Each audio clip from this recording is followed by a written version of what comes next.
Would you rather be blind or deaf? I ask this question to everybody, and the most answers I do get, the ones I do get, is the smart answers, and they be like, "Well, I'd rather be neither." But me personally, I feel like this. If this was a life or death situation, I would definitely like to be deaf. Why? Why would you like to be deaf, you ask? Because I am an animator. A quote I heard from Walt Disney himself. He said this. He said, "Animation can explain whatever the mind can conceive. This facility makes it the most versatile and explicit means of communication, yet devised for quick mass appreciation." I quoted that because I wanted you to know exactly how most animators think when it comes to animating, when it comes to being an animator, when it comes to feeling and becoming an animator. An animator can animate anything it wants, non-living or living, as long as we bring it to life. We can animate trees, we can animate lamps, anything. You've seen it in movies. Animation is an art. Before there was three-dimensional and two-dimensional, three-dimensional, it was just two-dimensional. And two-dimensional began by drawing animations with hand drawing animations, From the 1920s all the way to the 90s, there were tons of 2D animations. It began as a one-man job way back when, but people started demanding it earlier. And since the people started demanding it more, the process had to speed up. Because back when it was just one person, it would take like 3 years just to create one animation. So now we got this production pipeline. 2D was popular for a while with the production pipeline, but with the introduction of computers, animation became more diverse. Animators now had to incorporate their emotions and feelings from their drawings into a whole new environment of three-dimensional space. The animator's job was to give the rigged model life. The rigged model is usually given to him by the rig specialist. Now, most of you are probably like, what is a rig? Like, what does that even mean? But I'm going to sit down and tell you this. A rig is like a skeleton, like how we have skeletons. Without a skeleton, we can't move, we just jelly.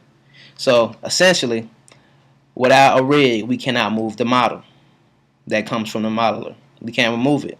So it's the rig specialist's job to rig it and we are supposed to make it move. The animators, we make it move and we animate and give it life. Toy Story was a full-length 3D CG film.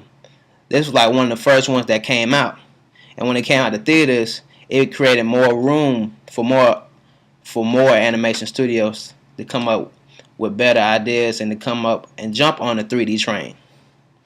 CG animation became so popular that it started appearing in live action films. It started appearing in a lot of live action films.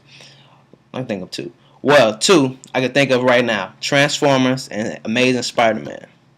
Now, most people don't know this, but Amazing Spider-Man, the one that recently came out, I think it was like 2012. Amazing Spider-Man was all CG. Yeah, Peter Parker was there. You see Peter Parker, yeah, he was real. But the rest was computer graphics. CG all the way through, from the web swinging. Even the lizard, he was CG. But most people don't know that. CG is taking over. It's getting to the point where people are demanding more animation in their movies, in their live action movies, so most actors don't have to do nothing at all. To be an animator, though, it requires you to really be into what you're animating. You must animate from the inside out. And by that I mean, when you're animating a character, you can't just expect to just move something and expect it to move how you want it. You have to be that character. When your boss gives you a set idea of what the character is, and he gives you the personality traits of the character, you have to take those personality traits and you have to use those personality traits, and you have to be that character. You have to be that character, and you have to understand like what it means to be that character.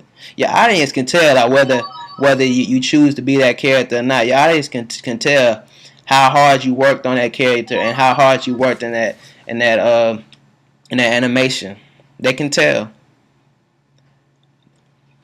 The key to a good animation, though, is knowing that your character must always be moving. whatever you're animating, it must always be moving. Like even now, as I'm sitting here, I'm still moving. My heart's still beating. I'm still breathing. I'm still moving. And that's what I've learned. And that's what you'll learn if you decide to become an animator. The reason why I love this job is not because it's fun. Well, that's one of the reasons. It is fun. But it's because I know I get to make people feel some type of joy when it comes to when it comes to what they watch. Whenever I'm bringing something to life, they're watching what I bring to life. My name's Calvin Hawk. Animation. To bring something to life, right? That's what it means. That's what I do. Have a nice day.